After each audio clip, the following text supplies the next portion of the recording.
O mundo está no meio de uma revolução energética. À medida que as energias renováveis se tornam mais baratas e eficientes, e as nações ao redor do mundo se cansam de sufocar com a poluição. A economia global prestou atenção e iniciou uma transição que vai se mostrar impossível de parar. Um país pode investir em gás natural ou um líder iniciar uma campanha contra turbinas eólicas. Para quem tenta impedir a revolução energética no mundo, já é tarde demais. Grandes corporações globais já se prepararam para a mudança e até empresas de energia tornaram a revolução mais lucrativa que o antigo modelo. Se você pensou que a transição para energia renovável foi barata, pense novamente. De celulares feitos pela Apple e Samsung a veículos elétricos fabricados pela BYD e Tesla. A revolução energética global depende de poucos minerais críticos. E, muito provavelmente, esses minerais foram lavados com sangue antes mesmo de chegarem à sua parte do mundo. Conflitos no Congo, Sudeste Asiático, Sahel, América do Sul e Ucrânia são causados por esses minerais. Algumas dessas guerras são mais intensas, mais violentas ou se prolongam por muito mais tempo porque há minerais críticos a serem conquistados. E algumas delas nem aconteceriam neste início do século XXI. Quase todas as guerras no mundo são por recursos, e quem morre nelas deu sua vida. Para ajudar a decidir quem vai tornar sua vida de alta tecnologia possível à mercê da cadeia de suprimentos? Se você está assistindo a este episódio, garantimos que em um raio de 3 metros, ou cerca de 10 pés de você, americanos, há um pequeno pedaço de algo que pode ter vindo de uma guerra por recursos. Estou cercado por tantos eletrônicos agora, você não pode vê-los, mas tem todo um equipamento de gravação, luzes e muitos outros. Para a grande maioria de vocês, estará para apenas 1 metro de onde vocês estão sentados, e uma proporção bastante alta de vocês está tocando nisso agora mesmo.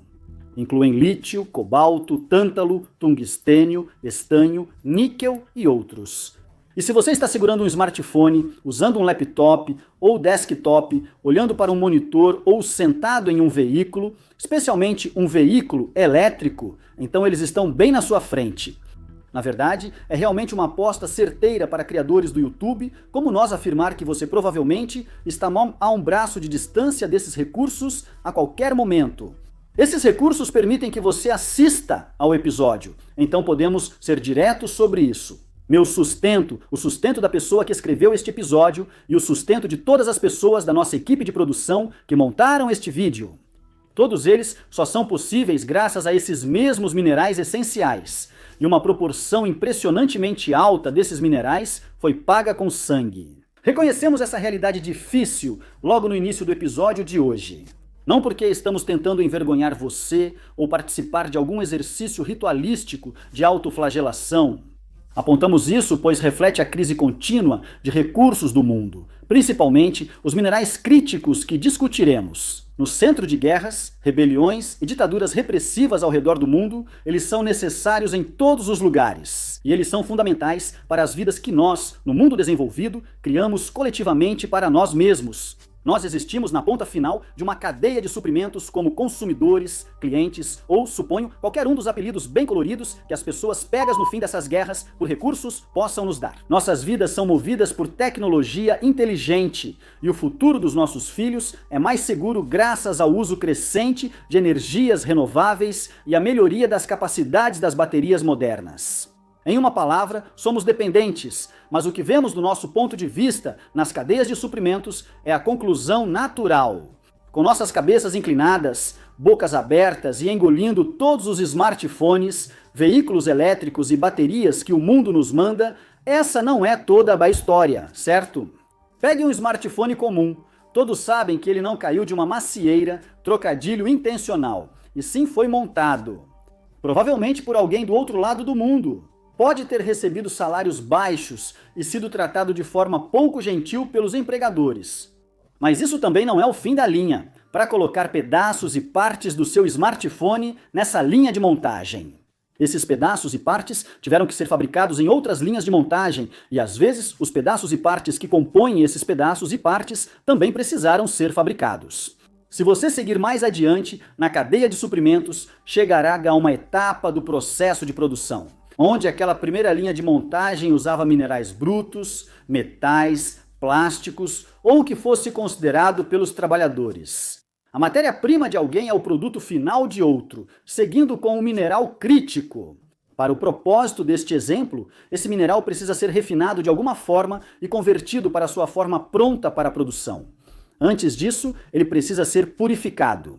Retirado dos pedaços brutos e extraíveis de material que você pode cavar da terra e convertido em um pedaço menor de alguma coisa, que realmente poderia ser chamado com credibilidade de um pedaço de bem, seja qual for o mineral de que estamos falando.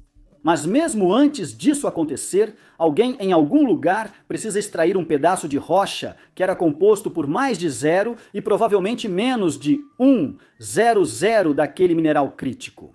Aqui começa a história das guerras por recursos no mundo. Infelizmente, este também é o lugar onde precisamos ser muito cínicos, porque naquela imagem mental de mãos sujas pegando algo lucrativo, também podemos identificar o problema, as duas mãozinhas e quem elas pertencem. Minerais críticos e outros recursos naturais precisam ser minerados, e até que a tecnologia robótica melhore bastante, quase sempre serão pessoas que farão esse trabalho de mineração agora. Em cada etapa da cadeia global de suprimentos, empresas vendiam mercadorias para outras. Minerais brutos são vendidos para refinarias, as refinarias vendem materiais para fabricantes, os fabricantes vendem seus materiais para varejistas, e os varejistas vendem para você. Os preços aumentam no percurso e todos lucram. Mas, sob uma visão capitalista, as pessoas são o obstáculo do sistema. Essas empresas precisam de pessoas para realizar o trabalho. E como a escravidão é geralmente condenada pela sociedade moderna, essas pessoas precisam ser remuneradas, é claro. Em quase todas as etapas da cadeia de suprimentos, é fácil identificar pessoas mal ou extremamente mal remuneradas pelo que fazem. Na maioria das etapas da cadeia de suprimentos, circula dinheiro suficiente para que, mesmo com dificuldades econômicas e pessoas economizando ao máximo, os trabalhadores ainda consigam sobreviver. No início dessas cadeias de suprimentos, nos locais onde os recursos estão sendo extraídos, a história é diferente. Há pouco dinheiro circulando e muitos trabalhadores são necessários para o trabalho. Ou seja, se todos recebessem o suficiente para sair da pobreza, ninguém ficaria rico. E as pessoas nessas áreas, com o dinheiro, as conexões e o armamento que sugerem que elas poderiam ficar ricas, não vão perder a oportunidade de fazer isso. As organizações mais acima na cadeia de suprimentos não estão pagando mais do que absolutamente precisam, porque afinal elas não querem reduzir suas próprias margens de lucro. Isso significa que se alguém for ficar rico lá embaixo, então outra pessoa vai ter que sair perdendo. Como dissemos, a extração exige muitos trabalhadores, mas eles não precisam ser qualificados ou educados. Para ser franco, eles nem sempre precisam ser alimentados. Se estiverem desesperados, a ponto de trabalhar só pelo dinheiro para comer. Sendo assim, se você realmente se deixar levar pelos instintos mais sombrios do seu coração capitalista frio, bem, eles realmente não precisam ser pagos, não é? Apenas o mínimo necessário para continuarem aparecendo. Por isso, devido à complexa dinâmica no centro da economia global de minerais, especialistas em exploração de recursos e conflitos discutirão o tema. A maldição dos recursos, também conhecida como paradoxo da abundância, a observação básica da maldição dos recursos é bastante simples. Terras com abundância de recursos naturais, materiais que deveriam ser aproveitados para o enriquecimento coletivo dessas pessoas. As pessoas que vivem nessas terras, na verdade, tendem a estar entre as mais pobres, menos desenvolvidas e politicamente reprimidas do planeta. E, curiosamente, o inverso parece ser verdade. Nações menos envolvidas na extração de recursos naturais ou que não os possuem tendem a ser mais desenvolvidas, democráticas e ricas. Não é uma regra fixa. Veja os Estados Unidos ou o Canadá. Tem muita riqueza e recursos naturais. O padrão ainda é comum o bastante para ser reconhecido e chamado de maldição. A República Democrática do Congo, Sudão, Mianmar e Venezuela estão entre os países com as maiores e mais lucrativas reservas de recursos naturais do mundo. Apesar do tamanho e população, eles estão entre os mais pobres, em pior situação e frequentemente são zonas de guerra. Escrevendo para a Aegea Modern Diplomacy, em 2025, a pesquisadora Emon Fátima resumiu bem dizendo: por trás de cada conflito, há um cálculo motivado por recursos que molda as decisões dos líderes globais. Agora vamos ao cerne desse cálculo distorcido. Mas antes de fazermos isso, temos uma pergunta para você. Você gosta do que fazemos aqui no War Fronts? Quer mais episódios, análises e insights sobre as histórias que moldam o nosso mundo? Você se interessa por histórias que unem política global, guerra e exploração? Por isso lançamos a Frontstock Co., nosso novo site feito para oferecer isso a você. Escritores do War Fronts e a equipe irmã se encontram na Frontstock para analisar de perto as guerras, estratégias, política e tecnologia que marcam este momento da história moderna. Toda semana lançamos 2 episódios exclusivos em vídeo que não podem ser encontrados em nenhum outro lugar, incluindo nossa sala de briefing, um resumo regular de histórias pouco divulgadas que merecem sua atenção. Recentemente, publicamos um episódio parecido sobre grupos rebeldes de Myanmar e suas ligações com o crime organizado. Também seu papel na cadeia global de suprimentos de metais de terras raras. No Frontstock, publicamos 2 artigos semanais de especialistas, incluindo jornalistas e analistas que compartilham seus conhecimentos com o nosso público e o mundo. Um artigo recente tratou dos recursos estratégicos na Europa, enquanto o outro revela os tesouros naturais que tornam o Mar do Sul da China disputado. Em outras áreas do site, você terá acesso antecipado a episódios aprofundados do War Fronts, conteúdos exclusivos dos bastidores, episódios inéditos, novos produtos e mais. Assine por 5 por mês e apoie a expansão dos conteúdos gratuitos do War Fronts. Então, se você quiser apoiar este canal e receber muito conteúdo em troca, acesse Frontisco e, como sempre, obrigado pelo seu apoio. Incentivos para aceitar ou esconder. No centro desse sistema global, há 2 verdades. Primeiro, as pessoas no fim da cadeia de suprimentos. Pessoas como nós estão, em última análise, preocupadas em continuar desfrutando e melhorando o estilo de vida que temos hoje. É muito bonito depositar fé no lado bom das pessoas. Mas, pelo menos até agora, o comportamento do consumidor enviou uma mensagem muito clara. Apesar do desconforto com as consequências do estilo de vida moderno, como consumidores, achamos formas de conviver com isso. E a verdade fundamental número 2, as pessoas que lucram com a extração de recursos não vão abrir mão dos lucros para melhorar. A situação das pessoas que realmente fazem a extração manual ou das pessoas que por acaso vivem nas terras onde a extração de recursos está acontecendo também. Explicar o comportamento deles também é desnecessário, pois fala por si só. Pessoas que lucram com esse tipo de comércio muitas vezes vão longe e recorrem à violência aberta para preservar o controle sobre o que possuem. Consumidores aprendem a conviver com essas 2 verdades, os métodos que nos proporcionam brinquedos sofisticados. O fato de quem controla a extração buscar lucros e não o bem das pessoas da periferia nos leva a uma conclusão difícil. Se o consumidor não vai ser dissuadido, digamos, por algum uso de força no local. Há incentivos de lucro e para extratores usarem a força. Bem, eles vão agir em lugares com governança fraca ou inexistente, ou onde os funcionários locais podem ser subornados, ou são eles mesmos os líderes dessas operações extrativistas. Há poucos, se houver, outros motivos para evitar o uso da força para garantir e expandir acesso a recursos lucrativos. Em conflitos por recursos, como em outros na Terra, armas podem ameaçar vários lados ao mesmo tempo. Se uma pessoa poderosa e sua organização local sabem de um depósito de recursos, mas não conseguem acessá-lo, porque digamos que exista uma vila construída em cima desse depósito, então através do uso da força, eles podem fazer com que essa vila se mude ou simplesmente desapareça. Ao encontrar outro depósito próximo, a pessoa pode repetir o processo.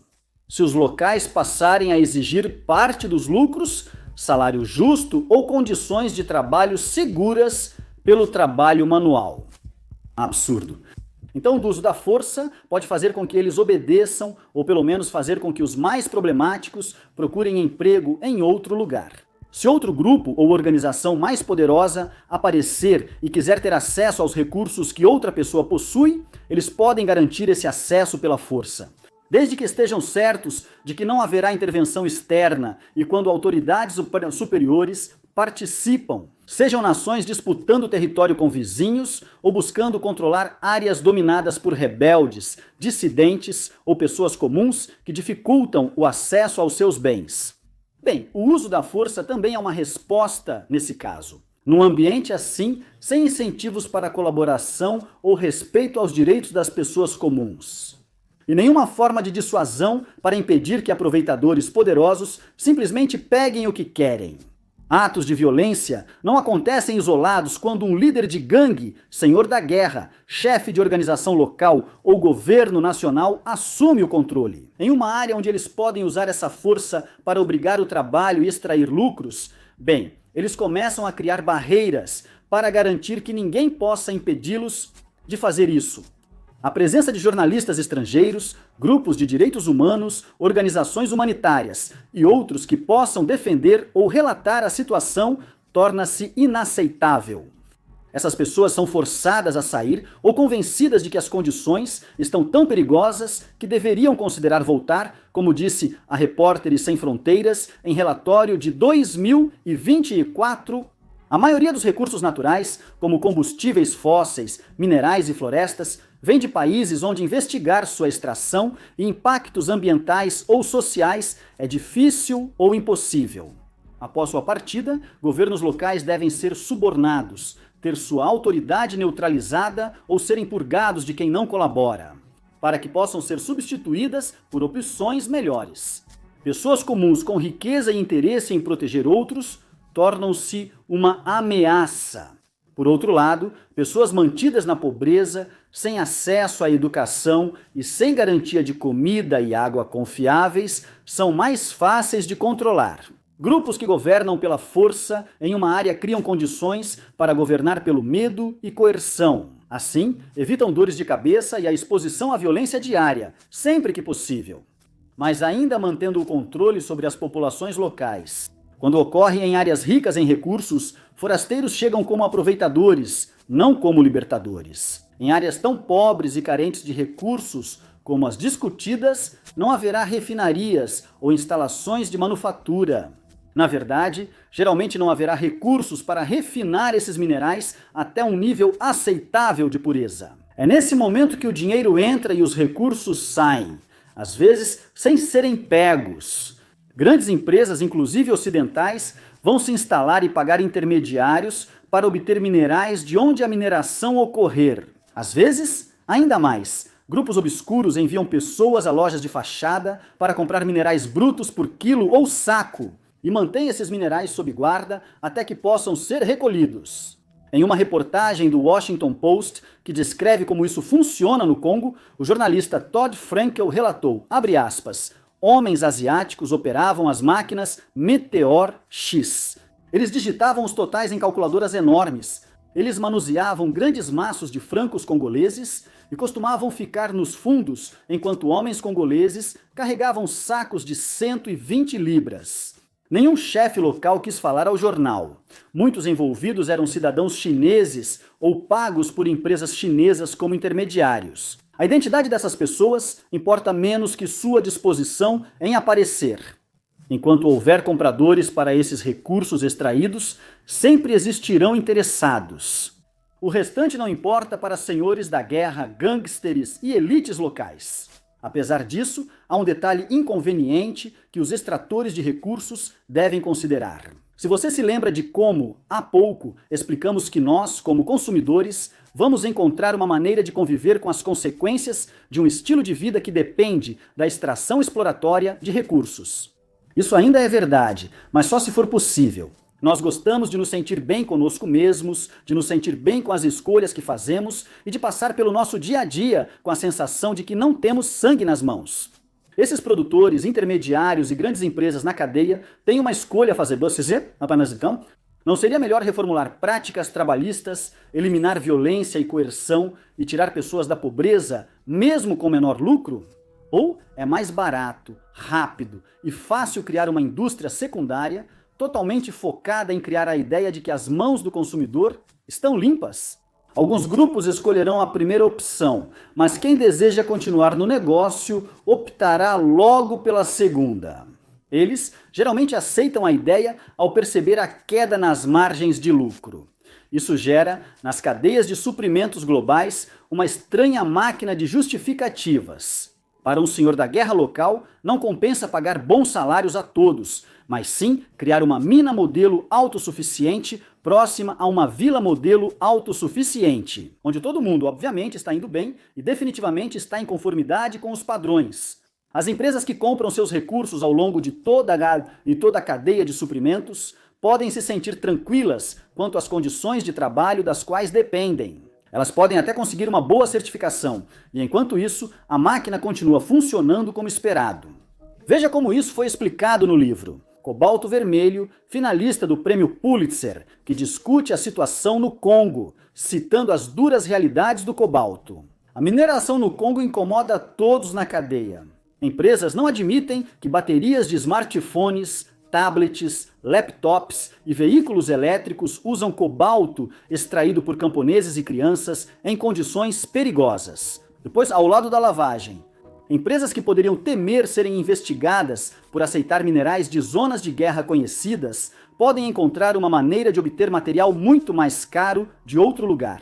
Ou atores internacionais, empreendedores, podem montar pequenas redes organizadas para lavar esses materiais, de qualquer senso de responsabilidade, muito antes de chegarem ao consumidor ou até mesmo ao varejista. Recursos extraídos em condições horríveis no país A são enviados e refinados no país B, que os vende como materiais certificados ao país C. O país C só informa que obteve os materiais do país B, sem questionar a origem problemática do país A. Depois, os materiais refinados são transformados e vendidos por empresas respeitáveis. Do país C para as linhas de montagem no país D, para varejistas e consumidores no país E, e de Europa ou E de América. Pense nisso como um problema de multa de estacionamento. Se você está dirigindo um carro e precisa estacionar em algum lugar, mas só pode estacionar em um local ilegal, então você sabe que, se estacionar nesse local ilegal, vai receber uma multa, digamos 100 libras. Mas qual o real significado dessa multa? Isso significa que esse local específico na beira da estrada é um lugar onde você não pode estacionar? Ou é uma vaga de estacionamento que custa 100 libras para estacionar?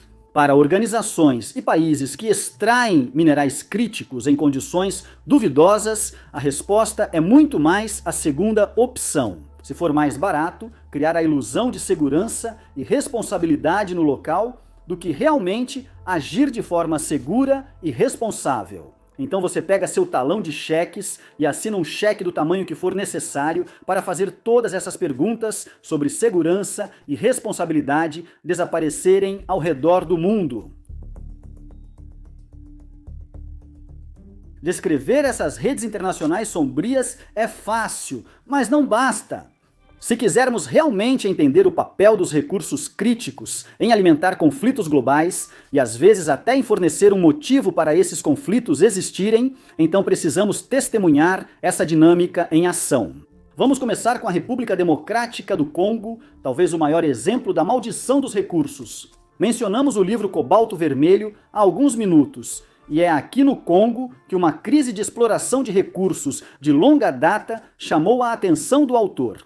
Como disse o autor Siddharth Kara, nossas vidas diárias são alimentadas por uma catástrofe humana e ambiental. No Congo, o cobalto é o recurso mais importante e a 70%.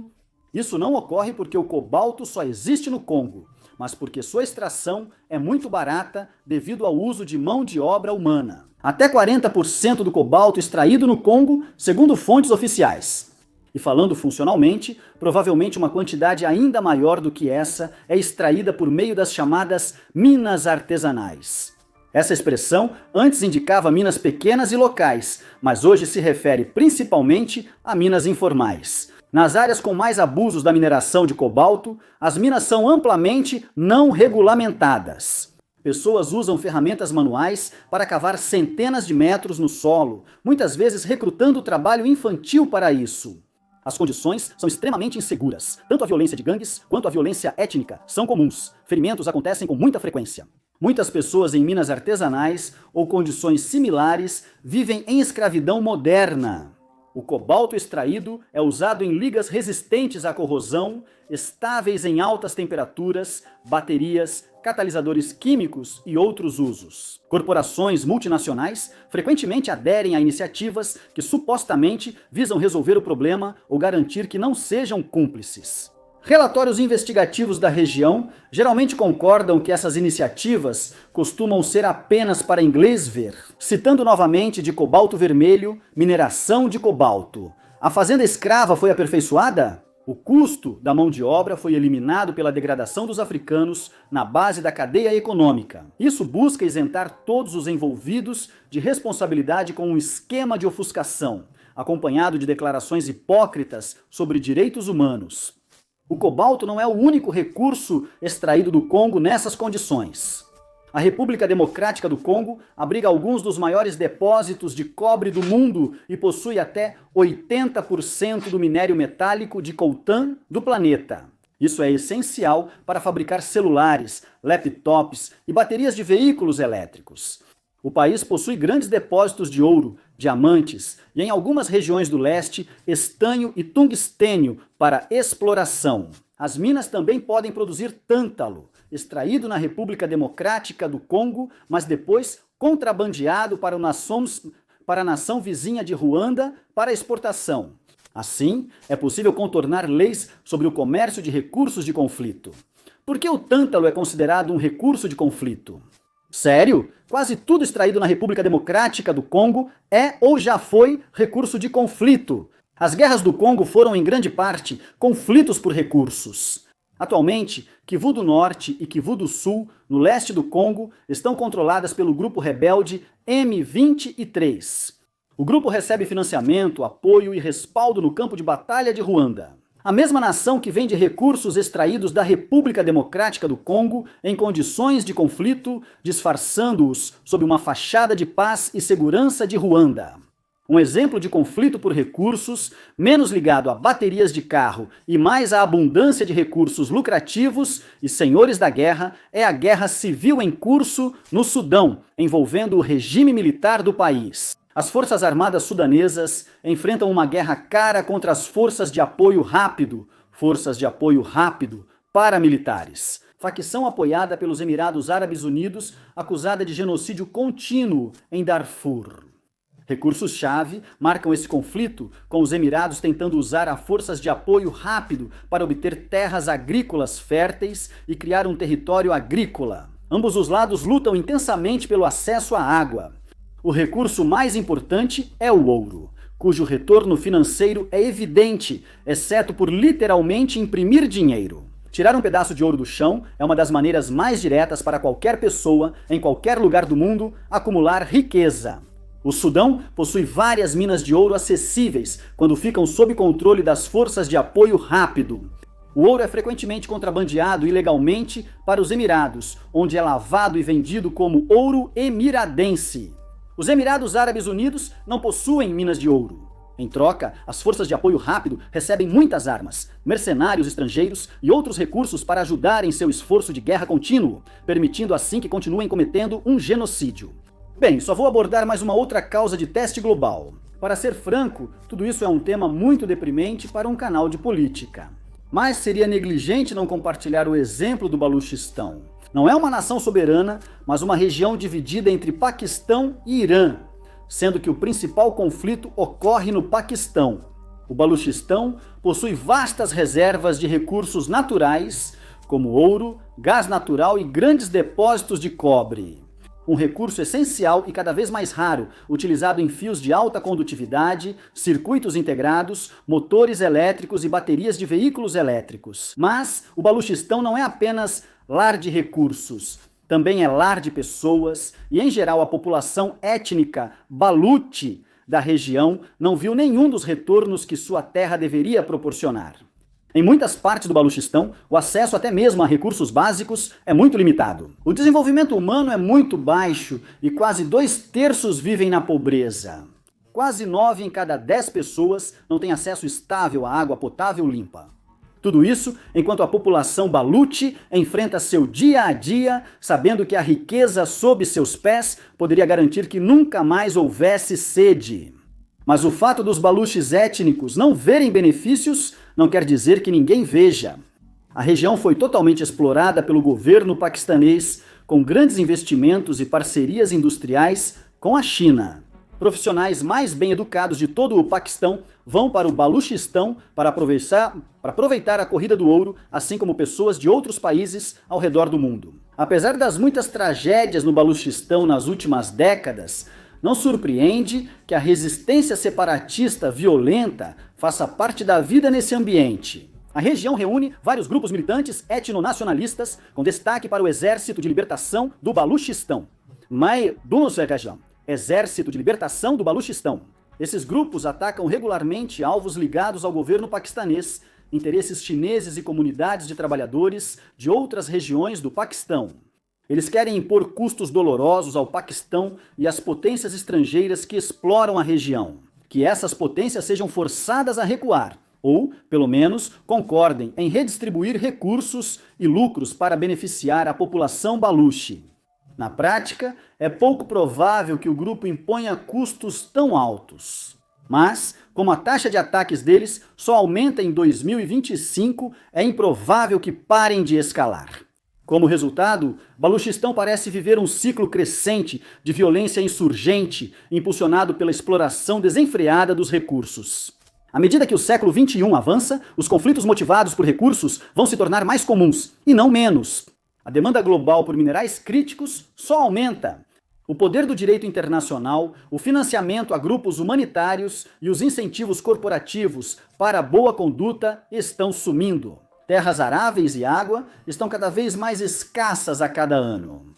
A transição global para energias renováveis, veículos elétricos e tecnologias modernas depende inteiramente de recursos naturais limitados. Se você quiser entender a política ao longo do próximo século, seja em nível local, nacional ou internacional, entenda os recursos, entenda o que eles são, para que servem, de onde vêm e de quem será o sangue que terá que ser derramado, para que as pessoas que querem esses recursos possam obtê-los. Obrigado por assistir.